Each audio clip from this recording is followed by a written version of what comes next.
Hi frugal friends, I'm Kim and I'm here with your daily dose of frugality on the YouTube channel is Fire for Me.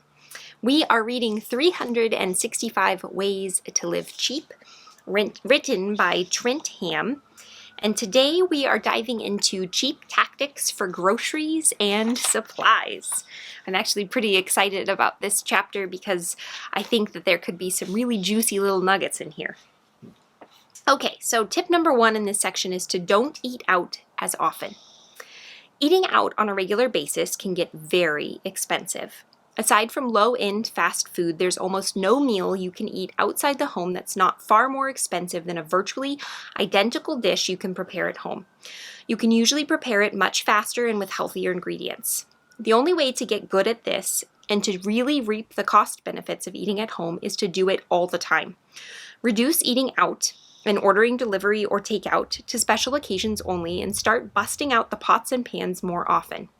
Not only will your wallet thank you, but your taste buds will as well. As you gain more practice at cooking, your dishes will become more delicious. I think that with the current state of affairs in the world right now, we've definitely been eating at home a lot more than we had previously.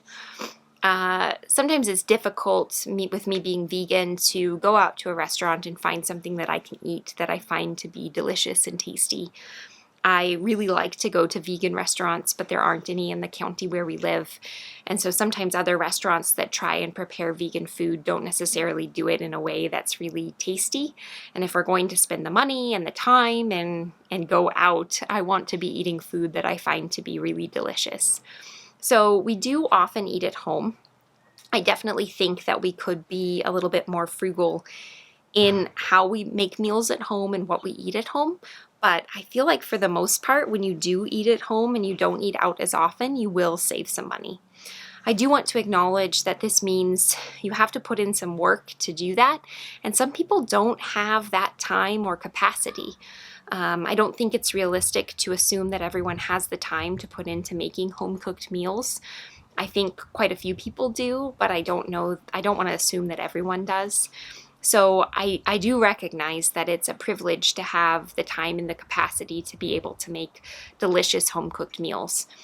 I also think that requires you to have a lot of things, right? It requires you to have some utensils and basic ingredients and a little bit of basic knowledge. So if you have all of those things and you can make meals at home, let's do it, especially now while maybe it's not quite as safe to go out.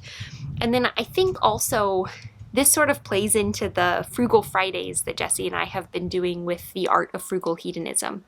If you don't eat out all the time, it's going to feel really special when you do. And it's going to be something that you really enjoy and something that's a little bit more meaningful than just being like one other thing you do in life. So I think it kind of has this dual purpose. It makes it so that you save money, theoretically, and then it also makes it so your eating out is a special occasion and is something that you really look forward to and enjoy. All right, I will see you back here tomorrow for another daily dose of frugality with 365 ways to live cheap, and I appreciate you tuning in.